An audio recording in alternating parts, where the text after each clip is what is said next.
Good evening, male and female operators and drifters alike.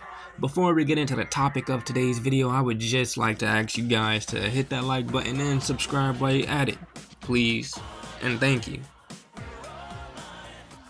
Alright, now, with the latest Warframe update, Warframe 1999, as everyone knows, we were expecting a lot of things from this update.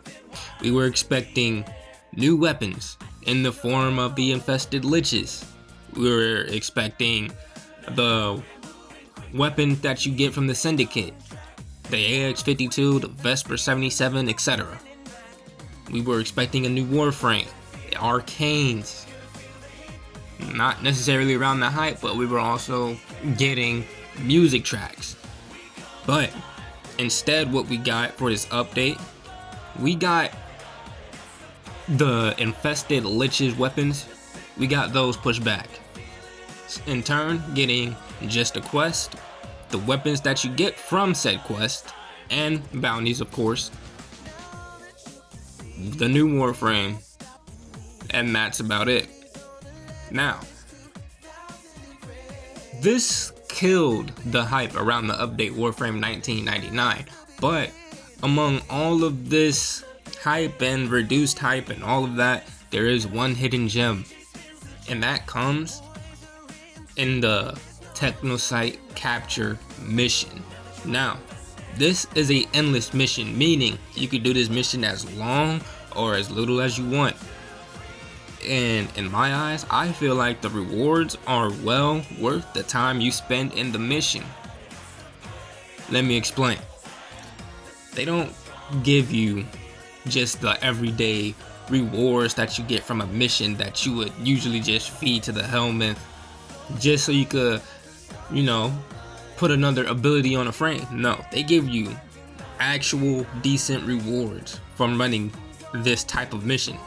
They give you rewards along the pathing of Void Relics, Endo, the weapon parts that are involved with the quest, the weapon parts for the Reconfigs, the Vesper 77, etc. They give you rewards along this pathing. And let me tell you, I wanted to be the first person in the world to level cap this mission, and I attempted it. And it did not go as planned. Not because I died. No. It didn't go as planned because the speed at which the enemies scale at is just terribly slow. When I mean terribly slow, I mean terribly slow. I'm talking about I'm on wave 75 and the enemies are only at level 500. That type of slow. Alright guys, before we go any further, let me show you guys the build that I have and subsumes that I have for this mission. So for the subsume, I have on Hideous Resistance, and I have this on because I didn't have enough room on my chroma for Prime Sure-Footed, and Hideous Resistance basically acts as a better Prime Sure-Footed because it gives you resistance to all status effects. That means knockdowns, blast, puncture, toxin, etc. All status effects. Alright, for the Aura mod, I have Summoner's Wrath. For the extra companion damage for the Panzer, I have Flow. For the bigger energy pool adaptation for the extra tankiness and damage resistance, Umbral Intensify for the 44% strength, Transient Fortitude, that gives me extra strength with the cost of negative duration, Blind Rage for an additional 99% strength and negative efficiency, Umbral Fiber to scale with Intensify and push us past 900 armor. I also have Augur Secrets for the additional strength, putting us at 328% strength, Equilibrium for the extra energy and health pickups, and for the Arcanes, I have Molt Efficiency for the 30% ability duration when shields are active, and Arcane Blessing for the scaling maximum HP. Those are the mods that I'm running on Chroma. This is a one Forma setup no Exilus slot. This is basically a budget build. Alright you guys, for the melee weapon I am running the Zorus, and it is just your typical glaive build. Astral Twilight for the stance, Galvanized Reflex, Killing Blow, Sacrificial Steel, Galvanized Elementalist, Gladiator Might, Vicious Frost, Virulent Scourge, and Molten Impact. That gives me Viral Heat. I also have melee influence in the Arcane. Now, with the Zorus, the explosion, it forces electricity procs, so that's why I have melee influence. Alright, for the secondary, I am running the Epitaph Prime. The mods are Galvanized Diffusion, Pistol Pestilence, Galvanized Crosshairs, Frostbite, Lethal Torrent, Carnage Stinger, Razor Shot, and Target Cracker. The Arcane slot, Secondary Deadhead. This is a priming and killing build. Alright guys, now for the primary, I'm running a Kuva with the Impact Progenitor. So, I am running Galvanized Chamber, Galvanized Scope, Internal Bleeding, Galvanized Aptitude, Vital Sense, Rhyme Rounds, Point Strike, and Malignant Force. This is a viral slash build. The Arcane that I am running is Primary Merciless. You can run any other Arcane. You can run Deadhead, Dexterity, any other Arcane will do.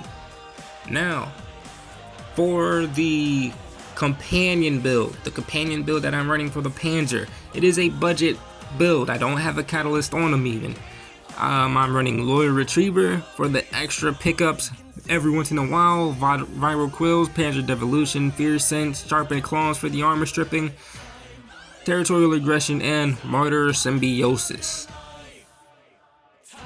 Alright, now we are moving on to the companion claws. I have on Assassin's Posture. This makes it so he targets more Eximus units and does 300% more damage to them. Maul for damage, Bite for crit chance, crit damage, Hunter Synergy, Swipe, Venom Teeth, Precision Conditioning. This turns all the damage into one big slash damage, one big slash proc. Then after that, Sepsis Claws. This turns that big slash proc into one big toxin proc. Now, you could swap the positioning of these two mods, and it'll do the same thing. It'll swap it into one big slash proc, but I wanted the toxin proc because I am basically fighting kind of corpus-like enemies. So, this is the build for the claws. Alright guys, now that we have just gone over the build for everything, let's quickly hop back on the rewards real fast, more specifically the relic rewards. As I've been doing this mission and tested things, I have come to the conclusion that only Meso and Neo relics drop from this mission, the Legasite capture mission. I have not seen a single Lith or Axii relic drop from this mission, and I think that is a good thing because me personally, I have never really had a good Meso and Neo relic farming location, and now with this mission dropping, I think I found one. But enough of the rewards. Now, this mission, it is really simple. It is basically what it says in the name. It's a capture mission, except you're just capturing basically kind of like an infested thing, a Legasite. The same exact thing. The only difference is you have to basically protect the cat, protect Kalimos as she sniffs around and basically tries to find the Legasite. You have to protect her, basically keep her able to search around for the Legasite, kill all the enemies that try to attack Kalimos until her little bar reaches 100. Once her bar reaches 100, it turns into a regular capture mission. You go, you run around, you find the Legasite, you kill it, you capture it, and then you repeat the process. So it's basically a glorified capture mission with one extra step in the beginning. So it's a very simple mission. Now, as you guys saw, this is footage from basically round 99 to 100, and as you guys saw, the enemy levels have not scaled. This is Steel Path, by the way, and the enemy levels have not really scaled that much. Like, the enemies are only at level 720. So yeah, this is why my level cap attempt did not go as planned, because of the horrendous speed at which enemies scale. So now that all of that is out of the way, let's jump into the rewards. We'll show you the rewards that I've gotten, and I'm going to let you guys know right now. I started this mission, and literally maybe 10 rounds in, I paused the mission, and I basically fell asleep, woke up, and started the mission again. So you're about to see an abysmal mission time. But I'm going to let you guys know right now, you could get to round 100 in literally like an hour, maybe an hour 30 minutes. If you're speed running, maybe 45 minutes. So let's get to the rewards that I've gotten from said mission. Alright guys, as you guys can see, I've gotten a nice amount of rewards for the time that I've spent in this mission. 42,000 Endo for an hour spent in this mission. That is pretty good, much needed. Now, some of you are looking at this and saying, oh, well, I could get that in arenas. Yeah, well, that's tedious, and a lot of people don't like going in and out of missions to farm things, just like me. So this mission is right up my alley. But that's gonna do it for this video. If you guys like the content, make sure you hit that like button, subscribe while you're at it. But without further ado, I'm out, and I will see you guys in the next video. Bye guys.